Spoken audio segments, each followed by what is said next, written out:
Hello guys, स्वागत है आपका सिटीजन जी चैनल पर। और आज आप देखने वाले हो इंडिया की कर्ड क्लासिक हॉरर एंथोलॉजी डरना मना है के कर्ड क्लासिक सीक्वल डरना जरूरी है का ब्रेकडाउन। ये मूवी आई थी 2006 में। प्रोड्यूसर इस बार भी राम गोपाल वर्मा, साथ में सतीश कौशिक। इसमें हम 5 टेल्स देखेंगे जिन्हें एक फ्रेम स्टोरी कनेक्ट करेगी। इनके अलावा एक ओपनिंग स्टोरी भी है और सभी स्टोरीज के डायरेक्टर्स अलग हैं। साथ ही स्टार कास्ट भी इस बार और बड़ी है। मूवी से जुड़े जो भी इंटरेस्टिंग फैक्ट्स हैं वो आपको एंड में जानने को मिलेंगे। और अगर आपने डरना मना है वाली वीडियो नहीं देखी तो उसे भी जरूर चेक करो। तो चलिए अब ज्यादा देर ना करते हुए जल्दी से ब्रेकडाउन स्टार्ट करते हैं।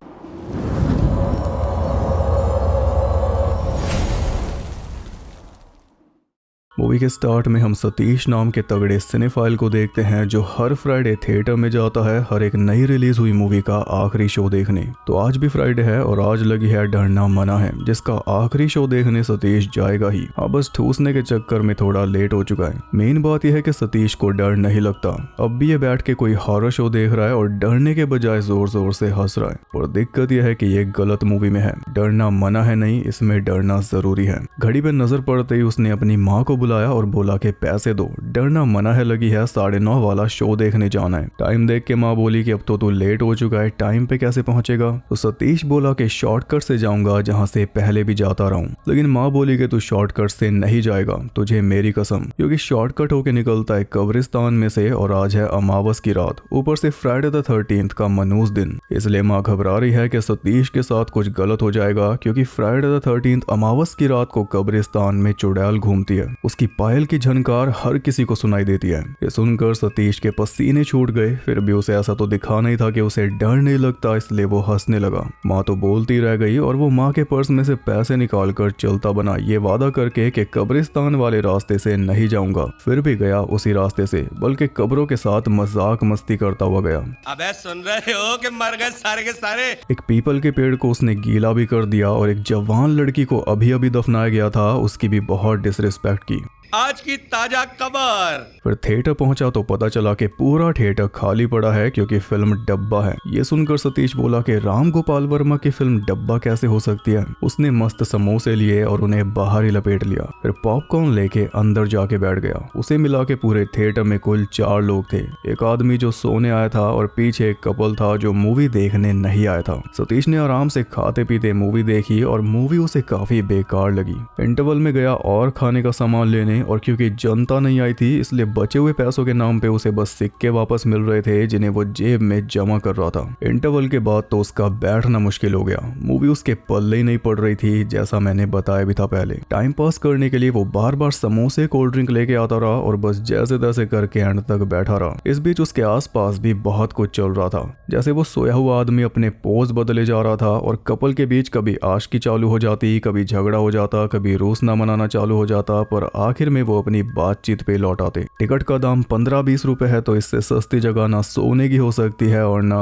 हैंग आउट करने की। सतीश भी आखिर में सो ही गया। सपने में चुड़ैल दिखी, तब जाके उसकी आंख खुली और तब तक मूवी खत्म हो चुकी थी। अब घर जाने का टाइम था और रास्ता उसने लिया वही कब्रिस्तान वाला। आते हुए तो ठीक था, लेकिन अब जाते हुए कब्रिस्तान थोड़ा अलग दिखाई दे रहा है। असल में कुछ भी अलग नहीं है, बस अब सतीश को डर लग रहा है। जैसे ही वो कब्रिस्तान में घुसा उसे छन छन की आवाज आने लगी और उसकी माँ ने तो बताया ही था कि चुड़ैल की पायल की झनकार हर किसी को सुनाई देती है। यानी आज तो सतीश फंस गया। जैसे ही वो आगे बढ़ता उसे छन छन सुनाई देने लगती और जैसे ही रुकता वैसे ही बंद। उसे लग रहा था जैसे चुड़ैल उसके पीछे है, इसलिए वो डर के मारे पीछे मुड़ के देख भी नहीं रहा था। पर तभी उसे ऐसा लगा जैसे किसी ने उसकी गर्दन को टच कर दिया। बस फिर तो वो रुका ही नहीं। उसने अंधाधुंध भागना शुरू कर दिया और उसके भागते ही आवाज और तेज हो गई, जैसे कि चुड़ैल भी उसके पीछे भागने लगी है। भागते भागते अचानक से वो गिर पड़ा और फिर आगे नहीं बढ़ पाया। उसे लगा कि चुड़ैल ने उसे पकड़ लिया है, जबकि असल में उसका पैर फंस चुका था। ये देखकर उसे थोड़ा चैन मिला, लेकिन फिर बेचैनी भी मिली जब उसने देखा कि वो उसी जवान लड़की की कब्र के सामने गिरा है जिसके नाम पे उसने लात मारकर मिट्टी फेंकी थी। मिट्टी से बाकी सब तो ढक चुका, बस जो रह गया उसे पढ़ते ही सतीश की सांस फूल गई। सामने उसे लिखा दिखाई दे रहा था, यू आर डेड। अच्छी खासी लाइन का सिर्फ इतना ही हिस्सा बचा जो सतीश को बता रहा है कि उसके साथ क्या होने वाला है। ये पढ़ते ही उसने फिर से भागना शुरू किया तो चुड़ैल फिर से उसके पीछे लग गई और इस बार उसे अपनी माँ की परछाई भी नजर आ रही थी जो कह रही थी कि मैंने तो बोला ही था कि कब्रिस्तान से मत जाना। सतीश तो जैसे किसी डरावने सपने में आ चुका था और इस बार हंस भी नहीं रहा। भागते भागते उसकी सांस एकदम उखड़ चुकी थी, फिर भी रुकने का तो सवाल ही नहीं था। जैसे तैसे करके बिना पीछे देखे वो कब्रिस्तान से बाहर निकल गया और बाहर जाते ही फिर से ऐंठने लगा।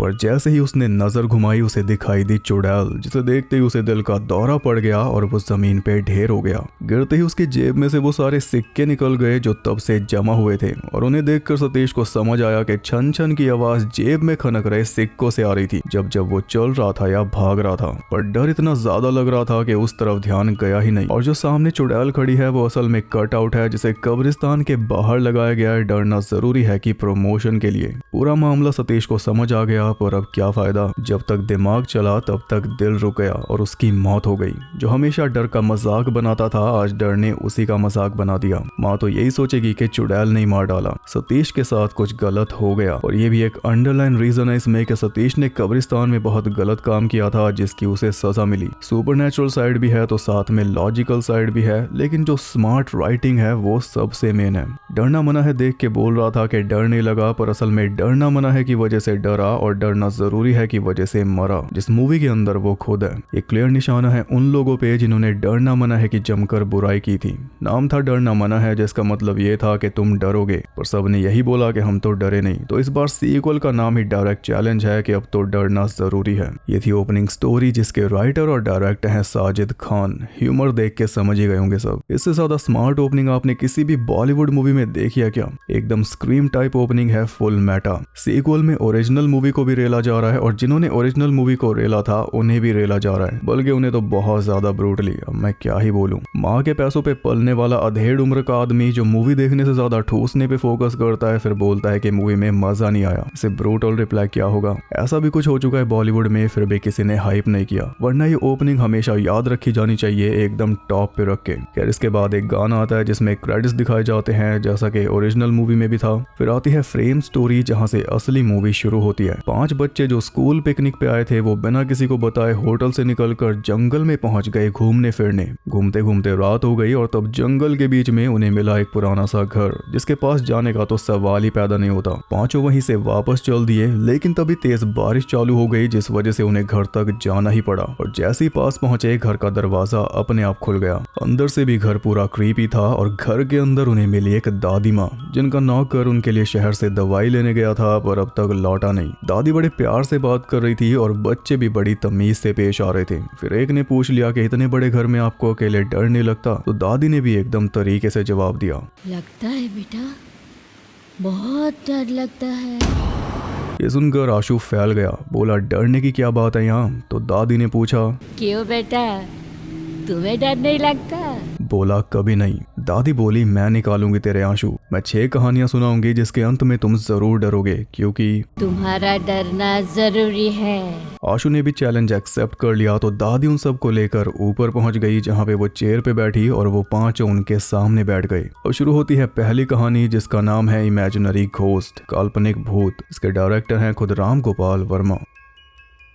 ये कहानियां सुनील खन्ना नाम के प्रोफेसर की जिनका स्टूडेंट अल्ताफ रात को उनके घर पहुंचा ट्यूशन लेने, पर लेके कुछ और ही जाएगा। पढ़ाई शुरू हो गई लेकिन पढ़ाने के बजाय प्रोफेसर कभी सामने देखे, कभी इधर देखे, कभी उधर देखे। पढ़ाने में उनका ध्यान नहीं था बल्कि वो किसी बात को लेकर काफी चिंतित नजर आ रहे थे। फिर भी अल्ताफ उनसे क्या पूछता सिवाय प्रॉब्लम्स के? अल्ताफ ने तो नहीं पूछा, उल्टा प्रोफेसर ने उससे पूछ लिया कि क्या तुमने वो आवाज सुनी जैसे कोई चल रहा हो? अल्ताफ बोला नहीं, मुझे तो कुछ नहीं सुनाई दे रहा। तो प्रोफेसर भी चुपचाप बैठ गया, लेकिन फिर एकदम से उसने ऐसा रिएक्शन दिया कि अल्ताफ के भी कान फट गए। कान?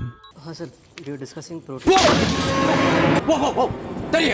अमिताभ बच्चन की तरफ से ऐसा कुछ हम पहली बार देख रहे हैं। डर के मारे घबराए हुए अमिताभ बच्चन, क्योंकि डरना जरूरी है। ये परफॉर्मेंस सबको देखनी चाहिए। अब इतना सब हो चुका था इसलिए प्रोफेसर ने अल्ताफ को बता दिया कि वो एक आदमी है जो आता है और चला जाता है। पिछले 6 महीने से ऐसा हो रहा है। यूनिवर्सिटी से आता हूँ तो सोफे पे बैठा रहता है, रात को सो के उठता हूँ तो कुर्सी पे बैठा रहता है। ना बोलता है, ना कुछ कहता है, ना हिलता है, बस बैठ के देखता रहता है। सर पे काली टोपी पहनी हुई है, उसे कभी उतारता नहीं। किचन में फ्रिज के पास लेटता है। प्रोफेसर की बातें सुनकर अल्ताफ को यही लग रहा था कि कहीं ये पागल तो नहीं हो गया, और उसके हाव भाव से प्रोफेसर भी ये बात समझ गया था, इसलिए वो खुद ही उसे समझाने लगा कि मैं पागल नहीं हूँ।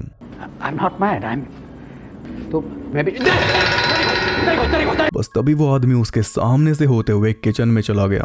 ऐसा प्रोफेसर ने अल्ताफ को बताया पैनिक करते हुए, जबकि अल्ताफ ने कुछ भी नहीं देखा। बताया तो बताया, ऊपर से उसे किचन में भेज दिया कि देख क्या। खुद छुप गया टेबल के पीछे, लेकिन अल्ताफ को किचन में कुछ भी नहीं दिखाई दिया। उसने आकर प्रोफेसर को बताया तो प्रोफेसर कोई जवाब नहीं दे रहा था, क्योंकि उसे वो आदमी अल्ताफ के पीछे खड़ा हुआ दिख रहा था और ये बात वो बोल के तो बता नहीं पा रहा था। तो उसने इशारे से ये बात अल्ताफ को बताई, पर जब अल्ताफ ने पीछे मुड़ के देखा तो पीछे बस मिरर था। अब अल्ताफ को लगने लगा था कि प्रोफेसर उसके साथ कोई भद्दा मजाक कर रहा है, घर पे बुलाकर उसे डरा रहा है। उसके लिए तो बहुत हो चुका था, इसलिए वो किताबें उठाकर वापस जाने लगा, लेकिन प्रोफेसर ने उसका हाथ पकड़ लिया और बोला कि तुम डर रहे हो। प्रोफेसर ने अल्ताफ को बहुत समझाया कि मैं मजाक नहीं कर रहा, इस घर में एक आदमी है जो मैं बनना चाहता है। अल्ताफ बोला कि कौन आप बनना चाहता है? तो प्रोफेसर उसे लेकर गया मिरर के सामने, और मिरर में देखते ही अल्ताफ का दिमाग हाफ हो गया। मिरर में उसकी रिफ्लेक्शन तो ठीक थी, लेकिन प्रोफेसर की रिफ्लेक्शन में दिखाई दे रहा था वही आदमी जिसका जिक्र तब से प्रोफेसर कर रहा था।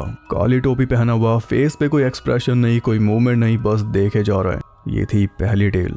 बहुत से लोग इसकी एंडिंग देखकर परेशान हैं, वो जवाब चाहते हैं कि आखिर ये था क्या। पर यही तो इस कहानी की असली शॉक वैल्यू है। पहले हमें लगा कि प्रोफेसर मजाक कर रहा है, फिर लगा कि शायद ये पागल है, फिर लगा कि शायद इसकी कल्पना है, जैसा कि कहानी का नाम भी है इमेजिनरी घोस्ट। लेकिन आखिर में उसने सबके दिमाग बंद कर दिए मिरर में वो आदमी दिखाकर। बल्कि ये कहानी शुरू ही मिरर से हुई थी। शुरू में प्रोफेसर की रिफ्लेक्शन एकदम ठीक थी, मिरर में वही दिख रहा था, लेकिन उसके बाद हमें एक बार भी प्रोफेसर की रिफ्लेक्शन नहीं दिखाई गई। जितनी बार दिखा मिरर में सिर्फ अल्ताफ दिखाई दिया। प्रोफेसर की रिफ्लेक्शन एकदम आखिर में दिखाई, और तब तक उसकी रिफ्लेक्शन में वो आदमी आ चुका था। आया कैसे, उसका जवाब प्रोफेसर खुद ही दे चुका है। बल्कि सारे सवालों का वो एक ही जवाब है कि वो मैं बनना चाहता है, यानी वो प्रोफेसर की जगह लेना चाहता है, जिसमें वो 50% सफल भी हो चुका है, क्योंकि रिफ्लेक्शन में अब वो दिखाई दे रहा है। ये कॉन्सेप्ट हम कई बार देख चुके हैं कि मिरर के उस पार एक पैरेलल वर्ल्ड होता है जहाँ पे आत्माएं रहती हैं। मतलब आत्माओं की एक दुनिया है और उस दुनिया तक जाने का रास्ता है मिरर। तो कई बार आत्माएं उस दुनिया से निकलकर वापस इस दुनिया में आने की कोशिश करती हैं। वही हमने इस कहानी में देखा, क्योंकि आत्माओं को उस रास्ते का ज्ञान हो जाता है, इंसानों को नहीं होता। वो आदमी इस दुनिया में आने की कोशिश कर रहा है और आधा सफल भी हो चुका है, क्योंकि प्रोफेसर की रिफ्लेक्शन में अब वही दिखाई दे रहा है। प्रोफेसर की रिफ्लेक्शन गायब है। जब वो पूरा सफल हो जाएगा तो इस दुनिया में वो होगा और उसकी रिफ्लेक्शन में प्रोफेसर दिखाई देगा, या रिफ्लेक्शन उसकी होगी नहीं, और आत्माओं की दुनिया में उसकी जगह प्रोफेसर कैद हो जाएगा। ये भी कई तरीकों से हो सकता है, जैसे प्रोफेसर परेशान होकर पागल हो जाएगा, फिर कुछ कर लेगा, या पहले खुद ही अपनी जान ले लेगा, जिससे उसकी आत्मा चली ही जाएगी उस दुनिया में। रिप्लेस करने का ये मतलब है। कॉम्प्लिकेटेड है, पर ऐसी मूवीज बहुत है। डार्कनेस मैनिफेस्ट कर ली है तो ये लेकर ही जाएगी। दिखाने का तरीका बस अलग है। इनफैक्ट डरना मना है कि पहली टेल का भी सेम कॉन्सेप्ट था, उसमें भी ये रिप्लेस करने वाला चक्कर हमने देखा था। उसमें किसी एंटिटी ने करण को रिप्लेस कर दिया था, और ये पता चला था जब मिरर में उसकी कोई रिफ्लेक्शन नहीं थी। उसी का अलग वर्जन है ये सब तो सर घुमाने वाली चीजें हैं, पर कभी रात में शीशे के अंदर अपनी खुद की शक्ल देखो, या स्पेशली आंखों में देखो, तो बहुत अजीब लगता है। ऐसा लगता है कोई और है। खैर, कहानी खत्म होते ही एक काली बिल्ली निशा के पास से भागी, जिससे निशा डर गई और बाकी बच्चे उस पे हंसने लगे। वो उठ के वॉशरूम में गई, जहाँ का दरवाजा अपने आप बाहर से लॉक हो गया और वो अंदर ही फंस गई। इतने में दादी ने सेकंड कहानी शुरू कर दी, जिसका नाम है स्पिरिट्स डू कम, आत्माएं आती हैं। इसके राइटर डायरेक्टर हैं प्रवाल रमन, जिन्होंने डरना मना है डायरेक्ट की थी।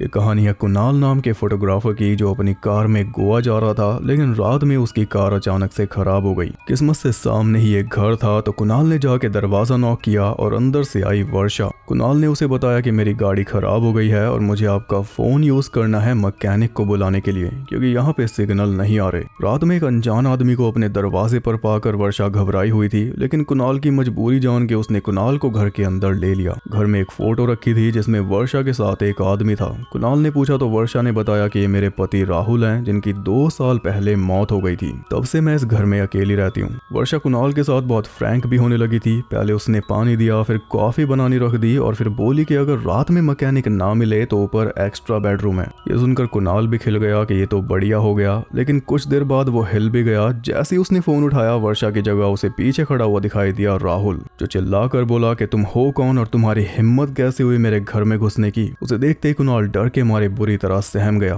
कि ये 2 साल पहले मरा हुआ आदमी मेरे सामने कैसे आ गया। उसे समझ ही नहीं आ रहा था कि कैसे रिएक्ट करे। बस सहमते हुए वो बोला कि वर्षा ने दरवाजा खोला, और ये सुनते ही राहुल और ज्यादा भड़क गया। वो बोला कि तुम बहुत भद्दा मजाक कर रहे हो, मेरी बीवी वर्षा 2 साल पहले मर चुकी है, वो तुम्हारे लिए कैसे दरवाजा खोलेगी। बस यहाँ पे कुणाल की और बुरी हालत हो गई जब उसे समझ आया कि भूत राहुल नहीं बल्कि वर्षा थी जो उसे लुभा रही थी, बल्कि अब भी लुभा रही है दूर खड़े होकर। कुणाल कुछ बोलने की हालत में नहीं था, इसलिए बस इशारा करके राहुल को बता रहा था कि वर्षा वहां पे खड़ी है, लेकिन राहुल को कोई भी नहीं दिख रहा था। कुणाल का मुंह खुला रह गया मानो उसकी जान निकल रही थी। तभी वर्षा ऊपर से उतरकर उसके पास आ गई और यहाँ पे कुणाल को पता चला कि दोनों मियाँ बीवी मिलकर उसके साथ प्रैंक कर रहे थे। 2 साल पहले कोई नहीं मरा, दोनों जिंदा हैं। खाली बैठे बोर हो रहे थे। कुणाल दरवाजे पर आया तो सोचा कि थोड़ी मस्ती की जाए, लेकिन इस मस्ती की वजह से कुणाल की जान चली जाती। कुणाल ने देख लिया था कि फोन डेड पड़ा है, इसलिए वो जाने लगा, लेकिन उन दोनों ने कॉफी के बजाय ड्रिंक देकर उसे रोक लिया। उनके अजीब से मजाक से कुणाल समझ गया था कि दोनों थोड़े हिले हुए हैं, लेकिन जल्दी उसे पता चल गया कि वो तो पूरे हिले पड़े हैं। आत्माओं को बुलाना राहुल की हॉबी है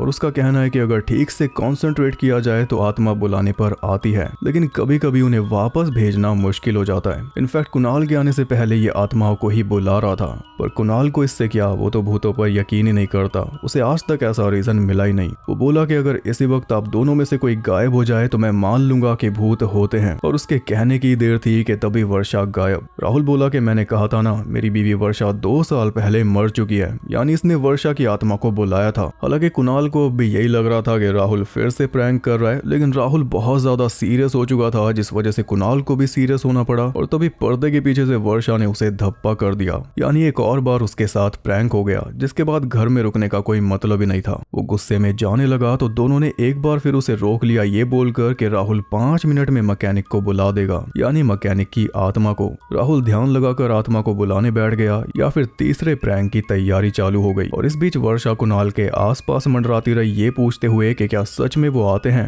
क्या वो बुलाने पे आते हैं। इस बात का जवाब उसे जल्दी मिल गया जब अचानक से दरवाजे पर किसी ने दस्तक दी। राहुल उठ के बाहर गया और बाहर जाते चिल्लाकर उसने वर्षा को बुलाया, क्योंकि बाहर कार में उसे मिली कुणाल की डेड बॉडी, जिसे देखकर दोनों सुन हो गए। असली प्रैंक तो अब हुआ। एक आदमी बाहर से गुजर रहा था, उसने क्रैश हुई कार देखी जिसमें कुणाल की लाश दिखी, इसलिए उसने घर का दरवाजा नॉक किया इन्हें बताने के लिए कि पुलिस को फोन कर देना। बस इतना कहकर वो चला गया और उसके जाते ही घर से निकल के आया कुणाल, या कहूँ कि कुणाल की आत्मा, जो राहुल के बुलाने पर घर में आई थी। अपने मृत शरीर के पास खड़े होकर उसने वर्षा के सवाल का जवाब भी दे दिया, बिना बोले भी और बोलकर भी। वो आते हैं, बुलाने पे आते हैं। लेकिन कभी कभी उन्हें वापस भेजना बहुत मुश्किल हो जाता है। उन दोनों की सांसें अटक चुकी थी और वो हंसे जा रहा था। ये थी सेकंड टेल। भूत के नाम पे प्रैंक कर रहे थे, लेकिन ये नहीं पता था कि भूत के साथ ही प्रैंक कर रहे थे, और बाद में पता चला कि प्रैंक तो भूत ने कर दिया। ऐसा हमने डरना मना है में भी देखा था। इनफैक्ट उसकी सेकंड टेल भी एक फोटोग्राफर की कहानी थी जो अपनी कार में सफर कर रहा था। फर्क यह है कि वो रात होने से पहले एक होटल देखकर रुक गया था, वहां से उसकी कहानी शुरू हुई थी। लेकिन इसमें कुणाल रात में भी ड्राइव कर रहा था, जिसके चलते उसकी कार क्रैश हो गई और वहां से उसकी कहानी शुरू हुई। है ना ये ट्रू सीक्वल। कहानियां इसमें अपग्रेडेड हैं, साइकोलॉजिकली दबाव देती हैं और सुपर नेचुरली डराती हैं। इस कहानी में भी पूरा जोर इसी पे था कि हम वर्षा पे ही शक करें, और कुणाल पे तो शक जाने का कोई सवाल ही नहीं था। पर एंडिंग में अचानक से हमारे साथ भी प्रैंक हो गया। अब हाथ हिला दो कैमरा में।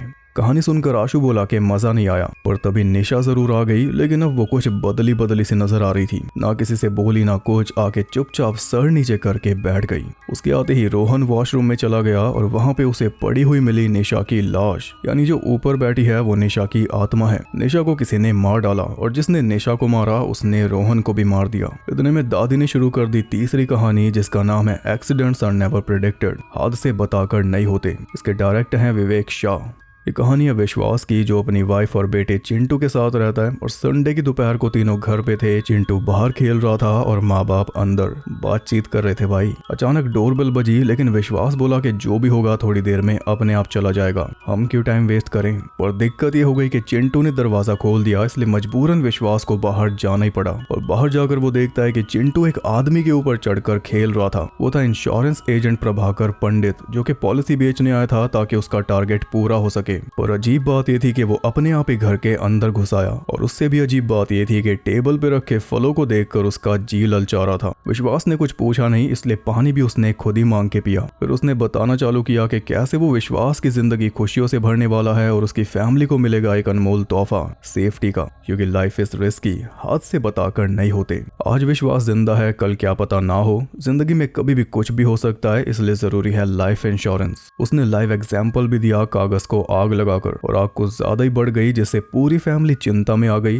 लेकिन प्रभाकर के पास था एक सेफ्टी प्रोडक्ट जिसकी उस टाइम जरूरत थी, और ऑब्वियसली वो विश्वास के पास नहीं था, एक फायर एक्सटिंग्विशर। उससे पलक झपकते ही प्रभाकर ने आग बुझा दी। विश्वास को उसका तरीका थोड़ा सनकी लगा, पर वो ये बताना चाह रहा था कि ऐसा ही सेफ्टी प्रोडक्ट है हमारी पॉलिसी, जिसकी आपको कब जरूरत पड़ जाएगी आप खुद नहीं जानते, क्योंकि हाथ से बताकर नहीं होते। इसलिए प्रभाकर बार बार बता रहा है कि पॉलिसी ले लो। हालांकि इतनी जरूरी बात के बीच में ही चिंटू केला खाने लगा, और उसे केला खाते देखकर प्रभाकर का जी फिर से ललचाने लगा। उसके हाव भाव देखकर विश्वास को लगा कि वो उसकी वाइफ को घूर रहा है, इसलिए तभी के तभी विश्वास ने उसे धक्के मार के घर से बाहर निकाल दिया। और कुछ देर बाद फिर से बेल बजी, लेकिन बाहर कोई नहीं था। उसके बाद दोबारा बेल बजी तो इस बार प्रभाकर था जो अपना छाता लेने आया था। विश्वास ने उससे पूछा कि इससे पहले भी क्या तुम ही ने बेल बजाई थी? वो बोला कि नहीं तो, पर हम क्लियरली समझ रहे हैं कि ये उसी का टैक्टिक है, थोड़ा डर क्रिएट करके पॉलिसी बेचने का। उसने अपनी लाइनें भी फेंकनी शुरू कर दी कि मैं तो पहले ही कह रहा था लाइफ इज रिस्की। कोई आदमी बेल बजाता है फिर घर में घुसकर चोरी डकैती खून कुछ भी कर सकता है, जैसे ये। विश्वास उसे फिर से बाहर भगाने लगा तो इस बार उसने गन निकाल ली और खुद ही दरवाजा बंद कर दिया। इसके बाद आराम से बैठकर अपने बैग में से और भी सामान निकाल कर दिखाया, जैसे जहर, रस्सी और चाकू, यानी मौत के बहाने। और सबसे खतरनाक बहाना तो हाथ में ले रखा था उसने। फिर बोलने लगा कि संडे के दिन कोई आदमी आपके घर में घुस जाता है पॉलिसी बेचने के नाम पे, क्या पता वो कोई चोर हो, आप क्या कर लोगे उसका? कुछ नहीं कर सकते, क्योंकि हाथ से बताकर नहीं होते ना। वो बोला कि इस सामान से डरिए मत, और इतना बोलते उसने चाकू उठाकर अपने पेट में घुसा लिया, जिससे उन तीनों के होश उड़ गए। लेकिन वो चाकू नकली था। इस सबसे परेशान होकर विश्वास ने उसे साफ कह दिया कि हमें कोई पॉलिसी नहीं चाहिए, आप यहाँ से निकलिए। लेकिन इस बार वो भड़क गया, बोला मेरा विश्वास क्यों नहीं करते, हाथ से बताकर नहीं होते। विश्वास ने थोड़ा फोर्स किया तो इस बार उसने गुस्से में गन तान दी। बोला कैसे लोग हो तुम, कल से मैंने कुछ खाया नहीं, ना पानी पूछ रहे हो, घर में फल पड़े हैं, बच्चा केला ठूस रहा है और मुझे पूछ नहीं रहे। भाभी बोली केले निगल लो आप, पर जैसे उसने केलों की तरफ देखा विश्वास ने उससे गन छीनने की कोशिश की, जिसके चलते दोनों के बीच स्ट्रगल चला, जिस बीच गोली चल गई और वो गोली लगी प्रभाकर को, जिससे उसकी मौके पर ही मौत हो गई। अपनी टैग लाइन का भी लाइव एग्जाम्पल दे गया कि हाथ से बताकर नहीं होते। पर सवाल यह है कि इसने खुद पॉलिसी ले रखी थी या नहीं। ये थी थर्ड टेल डरना मना है में भी राजपाल यादव की कुछ ऐसी कहानी थी जिसमें वो सन की वाली एक्टिंग कर रहे थे, लेकिन उसमें और इसमें जमीन आसमान का फर्क है। हालांकि उसमें भी डेस्परेट होके कुछ बेच रहे थे और इसमें भी, उसमें लोगों की जानें ले रहे थे, इसमें लोगों की जान की सेफ्टी दे रहे थे और अपनी ही जान दे बैठे। ये कौन का मिनी वर्जन है। बरसात वाले दिन एक आदमी घर में घुस गया, कभी हंसे और कभी गुस्सा करे, कभी लगे पागल है, कभी लगे चोर है, कभी लगे खूनी है, पर वो सच में एजेंट था जो टारगेट के चक्कर में पागल हुआ पड़ा था। कहानी खत्म होने के बाद रोहन का भूत भी आके चुपचाप बैठ गया और दोनों भूतों ने एक दूसरे को बढ़िया लुक भी दिया। उसके आने पर अदिति उठ के नीचे पानी पीने गई और यहाँ पे आता है तगड़ा क्रीपी मोमेंट। मटके के पास एक फोटो लगी हुई थी जिसमें औरत की आंखें बंद थी, लेकिन अदिति के आते ही उस औरत ने आंखें भी खोल ली और अदिति को देखकर वो दांत फाड़ के हंसने भी लगी। वहीं पे अदिति को भी मार दिया गया। हॉरर कॉमेडी यूनिवर्स वाले क्या जाने ऐसे सीन्स का इम्पैक्ट क्या होता है। ऊपर दादी ने चौथी कहानी शुरू कर दी जिसका नाम है घोसली ऑडिशन, भूतिया ऑडिशन। इसके डायरेक्टर हैं जी फिलिप। ये कहानी है फेमस फिल्म डायरेक्टर करण चोपड़ा की, जो कभी अपने कभी पराये जैसी तीन सुपर हिट फैमिली मूवीज बनाने के बाद अब बनाना चाहता है एक हॉरर मूवी, क्योंकि सभी बड़े बड़े डायरेक्टर्स ने हॉरर को एक्सप्लोर किया है और क्योंकि अब वो भी एक बड़ा डायरेक्टर बन चुका है उसके मुताबिक, इसलिए वो भी करना चाहता है, जबकि उसका स्टाफ उसे मना कर रहा है कि इसकी क्या जरूरत है, मासिस में तो ऐसी मूवीज चलती नहीं। हाँ, कॉमेडी डाल दो तो अलग बात है, लेकिन करण को बनानी है तो बनानी है। वैसे भी मार्केट में ये खबर फैल चुकी है और लड़कियां इस मूवी में काम करने के लिए मरी जा रही हैं। स्टोरी भी करण ने सोच रखी है कि एक खूबसूरत लड़की हाईवे पर खड़े होकर अकेले आदमियों से लिफ्ट लेती है, पर उन आदमियों को पता नहीं होता कि वो असल में एक भूतनी है। पता तब लगता है जब उसकी आवाज चेंज हो जाती है, चेहरा भूतिया बन जाता है और आदमी मारा जाता है। और क्या मोटा मोटा प्लॉट तो उसने सोच लिया है, लेकिन क्लाइमैक्स अभी तक नहीं सोचा। उसी पे पे शांति से विचार करने के लिए वो जा रहा है अपने खंडाला वाले बंगले पर और उसके वापस आने तक टीम किसी लड़की को फाइनल कर लेगी। गाड़ी लेकर वो हाईवे पर चढ़ गया तो हाईवे पर उसे खड़ी हुई मिली लिफ्ट मांगती हुई एक खूबसूरत लड़की। उसे देखते ही करण ने गाड़ी रोक दी। लड़की ने बताया कि उसका नाम रिया है, उसकी कार खराब हो गई है और वो खंडाला जा रही है। इतना सुनते ही करण ने उसे लिफ्ट दे दी और तब उस लड़की ने नोटिस किया कि ये तो करण चोपड़ा है। रास्ते में वो यही बताती रही कि वो करण की कितनी बड़ी फैन है। कभी कभी होता है उसने पूरे 9 बार देखी है। ये बात तो विश्वास से पूछे कोई। करण बोला कि आपने मेरी नई फिल्म कभी पराये नहीं देखी क्या? रिया बोली कि मैं देखना चाहती थी, उसने टिकट भी बुक की हुई थी, वो भी दिखा दी, लेकिन वो देख नहीं पाई। करण बताता है कि अगली फिल्म वो भूत पे बना रहा है, लेकिन भूतों पे विश्वास नहीं करता। विश्वास तो सच्चे प्यार पे भी नहीं करता, पर उन पे फिल्में बना के भी तो पैसे छाप ही हैं, तो इस पे क्यों नहीं? करण से उलट रिया भूतों पे विश्वास करती है, लेकिन उनसे डरती नहीं। ये सुनकर करण बोला कि थोड़ा बहुत डरना तो जरूरी है। तो ये इच्छा उसकी उसी टाइम पूरी हो गई। उसने रिया को फिल्म की स्टोरी बताई जो कि अभी उसके खुद के साथ घट रही है, लेकिन उसे एहसास नहीं है। यह एहसास रिया ने उसे करा दिया ये बताकर कि ये तो एकदम मेरी कहानी है, मेरी मौत भी यहीं हुई थी आज से 15 दिन पहले, तभी तो मैं आपकी फिल्म नहीं देख पाई क्योंकि फिर मुझे टाइम ही नहीं मिला ना। तब से बस अकेले आदमियों से लिफ्ट लेती हूँ, उन्हें मार देती हूँ और ऐसे ही मेरे दिन बीत रहे हैं। ये सुनकर करण फ्रीज हो गया। तभी रिया हंसने लगी कि मैं तो बस मजाक कर रही थी। फिर करण उसे लेकर अपने बंगले पर पहुंचा और नौकर को उसने मार्केट भेज दिया सामान लाने, क्योंकि इरादे उसके शुरू से ठीक नहीं थे। इतना फेमस हूँ, लड़कियां मेरी दीवानी है, जैसा चाहूँ वैसा हो जाएगा, ये उसने सोच रखा था पहले से ही। लेकिन जो आगे हुआ वो उसकी सोच से परे था। बंगले में जाते ही पावर कट हो गई और अंधेरे में रिया फिर से वही बात करने लगी कि मैं भूत हूँ। लेकिन इस बार करण उसके जाल में नहीं फंस रहा था। तब उसने बताया कि मैंने आपसे ये कहकर लिफ्ट मांगी कि मेरी कार खराब हो गई है। क्या कोई कार थी वहाँ पे? इतनी रात को इस बंगले में आपके साथ अकेली हूँ, कोई डर भी नहीं लग रहा? कौन लड़की कर सकती है ऐसा जिसे जान जाने का खतरा ना हो, क्योंकि जान तो पहले ही जा चुकी है। उसने करण को आईना भी दिखाया कि अकेली लड़की को हाईवे पर देखकर उसे उठाकर अपने बंगले पर ले आया। ऐसे ही किसी ने मुझे लिफ्ट देकर मेरे साथ जबरदस्ती करने की कोशिश की थी और जब कुछ नहीं कर पाया तो मुझे साइड पे मरने के लिए छोड़कर चला गया था। वहीं पे मैं तड़प तड़प के मरी थी। तब से मैं ऐसे लिफ्ट देने वाले आदमियों को पकड़ती हूँ क्योंकि तुम सब एक जैसे हो। ये बोलते बोलते अचानक उसकी आवाज बदल गई और चेहरा भी भूतिया हो गया, जिसे देखते ही करण को दिल का दौरा पड़ गया। तभी रिया भाग के उसके पास आई और रोते रोते बोली कि मैं भूत नहीं हूँ, मैं तो एक्टिंग कर रही थी क्योंकि मेरे पास ऑडिशन के लिए फोन आया था, तो मैंने सोचा कि एकदम रियल ऑडिशन देती हूँ ताकि सिलेक्ट हो जाऊं। पर जिसे बता रही है वो तो कब का मर चुका, इतना रियल भी नहीं करना था। ये थी फोर टेल। करण अपनी पहली हॉरर मूवी बना ही नहीं पाया, बेचारा डर के मारे खुद ही मर गया। टूटा हुआ दिल और मुरझाया हुआ फूल डाल देना कमेंट्स में। फैमिली मूवीज पे टिका रहता तो अच्छा था, खामखा जान की आफत मोल ले ली। ऐसी टेल डरना मना है में थी। वो घोस्टली लिफ्ट थी, ये घोस्टली ऑडिशन था। एक आदमी गाड़ी में जा रहा था, रास्ते में किसी को लिफ्ट दी, जिसे लिफ्ट दी उसने खुद को भूत बताया। उसमें लिफ्ट देने वाला ही भूत निकला था, इसमें कोई भूत नहीं था। पर दोनों में सामने वाला बंदा डर के मारे ही मर गया। सारी टेल्स देख लो आप, पिछली वाली टेल्स का निखरा हुआ वर्जन है। कहानी खत्म होने पर अदिति का भूत भी आकर चुपचाप बैठ गया। फिर नीचे गई जूली और उसे भी किसी ने मार डाला। उसका भी भूत ही वापस आया। तब तक लाइट भी जा चुकी थी, लेकिन आशु को अब भी डर नहीं लग रहा था। उसे कहानी सुननी थी क्योंकि उसे पता नहीं कि उसके आसपास सारे भूत बैठे हैं। दादी ने 5वीं कहानी शुरू कर दी, जिसका नाम है अ ब्राइड्स रिवेंज, एक दुल्हन का बदला। इसके डायरेक्टर हैं JD चक्रवर्ती। ये कहानी है अजय की, जो बरसाती रात में अपनी गाड़ी में एक सुनसान रोड से गुजर रहा था और ड्राइव करते हुए जो नहीं करना चाहिए वो सब कर रहा था। दारू भी पी रहा था और साथ में फोन पे भी लगा हुआ था। तभी अचानक से सामने एक लड़की आ गई। उसने जल्दी से कार रोकी और नीचे उतर के लड़की के पास गया, लेकिन लड़की का जला हुआ चेहरा देखकर उसके होश उड़ गए। जब होश आया तो उसने खुद को हवालात में बंद पाया। उस पे इल्जाम था कि उसने एक आदमी का बेरहमी से खून कर दिया है, जबकि उसे कुछ भी याद नहीं। पूछा तो पुलिस वाले ने उसे ही धो दिया। जिस आदमी का खून हुआ, सुबह तक उसकी माँ थाने में आ गई तो पुलिस वाला उसे अजय के पास ले गया और वो भी अजय को पीटने लगी। लेकिन इस बार अजय कोई रिएक्शन नहीं दे रहा। उस औरत का पति नहीं आया क्योंकि वो पुणे में है और उसके बेटे की शादी भी हुई थी, लेकिन बीवी किसी और के साथ भाग गई, ऐसा उसका कहना था। लेकिन उसके बोलते ही अजय भी बोल पड़ा और वो बड़ी डरावनी आवाज में बोल रहा था, क्योंकि उसके अंदर से बोल रही थी वही लड़की जो रात को रोड पर खड़ी थी। उस औरत की बहू संध्या, जिसे पति और सास ससुर ने मिलकर जिंदा ही जलाकर मार डाला था। वो तड़प तड़प तड़प कर चिल्लाती रही और ये तीनों तमाशा देखकर हंसते रहे।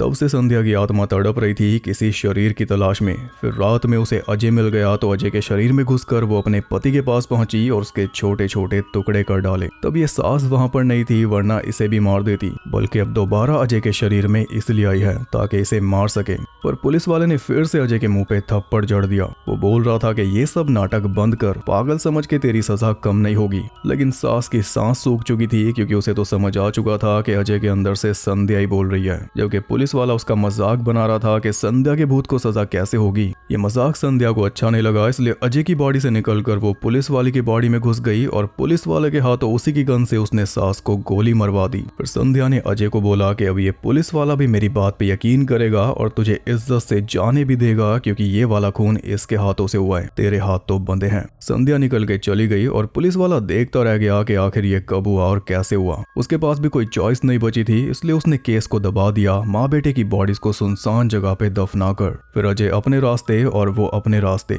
लेकिन संध्या फिर से अजय की कार में आकर बैठ गई क्योंकि ससुर अभी बाकी है जो पुणे में बैठा है। इसलिए संध्या पुणे जाएगी अजय के साथ उसकी कार में, फिर वहां पे किसी और को चिपट जाएगी और अपना बदला पूरा करेगी। ये थी आखिरी कहानी।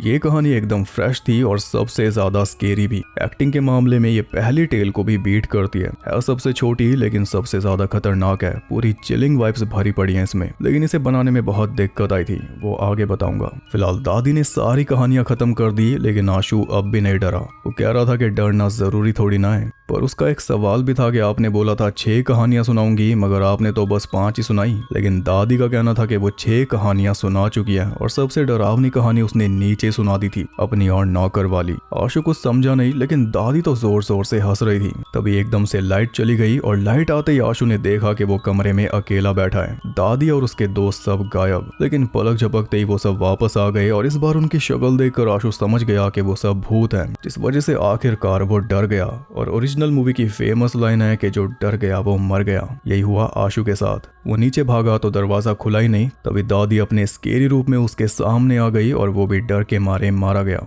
अगली सुबह पुलिस आई और बच्चों की बॉडीज को ले जाने लगी। पूछताछ के लिए दादी के नौकर को भी बुलाया गया, जिसने बताया कि ये घर तो सालों से खाली पड़ा है। एक जमाने में हमारी बूढ़ी मालकिन यहाँ पे रहा करती थी, जिन्हें बच्चों से बहुत ज्यादा प्यार था, लेकिन उनका खुद का कोई बच्चा नहीं था। एक दिन उन्होंने मुझे दवाई लाने भेजा था और जब तक मैं वापस आया तब तक वो मर चुकी थी। यही है वो सबसे डरावनी कहानी जो दादी ने सबसे पहले सुनाई थी कि वो कब की मर चुकी है। और क्योंकि उसे बच्चों से लगाव था, इसलिए उसने एक एक करके बच्चों को मारकर अपने पास ही रख लिया। अब वो इस घर में अकेली नहीं रहती, अब बच्चे उसके साथ रहते हैं। इसी के साथ ये मूवी होती है खत्म।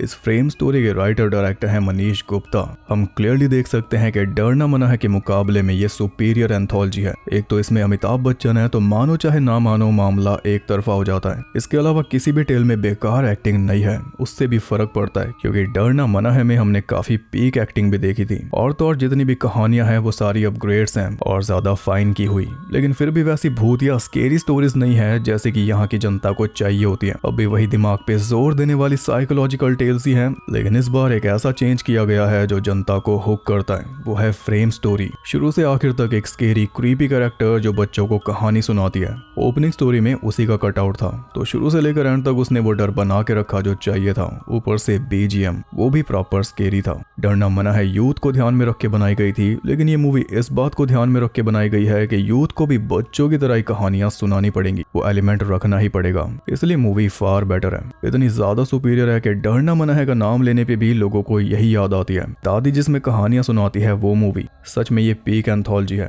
इंडिया में तो वैसे भी गिनती की 2-3 ही है, पर मैं वर्ल्ड वाइड नजरिए से बता रहा हूँ। एरी गैरी मूवीज को हाइप करने के बजाय हमें इसे ही हाइप करना चाहिए। ऐसी मूवी दूसरी नहीं है, ओरिजिनल भी इससे नीचे है। वैसे ये मूवी फ्रेम स्टोरी की वजह से याद रखी जाती है, लेकिन जो सबसे ज्यादा डरावनी स्टोरी है वो है आखिरी टेल, जो सबसे कम टाइम के लिए दिखाई गई लेकिन छाप सबसे ज्यादा छोड़ के गई। उसके अलावा इस मूवी को हमेशा प्रेज करना चाहिए इसकी स्मार्ट ओपनिंग के लिए, जिसकी जितनी बात करूँ उतनी कम है। एक एक सीन, एक एक डायलॉग कैसे उस कहानी को बुनता है वो बहुत ज्यादा इंप्रेसिव इम्प्रेसिव है। स्क्रीम मूवीज को दुनिया भर में लोग अप्रिशिएट करते हैं उनकी स्मार्ट ओपनिंग्स की वजह से, लेकिन इसे तो यही नहीं किया किसी ने। आज ये मूवी कल्ट क्लासिक है, लेकिन जब आई थी तब ऐसी रही थी, तभी तो तीसरा पार्ट नहीं आया, वरना वो भी आता। इतना कुछ नया देने का ये अंजाम मिला था। ये मूवीज होनी चाहिए थी रेवोल्यूशन, पर रेवोल्यूशन किन मूवीज का आ गया है वो सबके सामने है। पर ये बता दूं कि ये movie New York institute of technology में आर्काइव्ड है as part of the film course. तो डरना मना है और डरना जरूरी है में से कौन सी मूवी आपको बेस्ट लगी, ये सवाल मैं नहीं पूछूंगा क्योंकि बेवकूफी वाला सवाल है। बस ये बता दो कि सबसे बेस्ट टेल कौन सी लगी।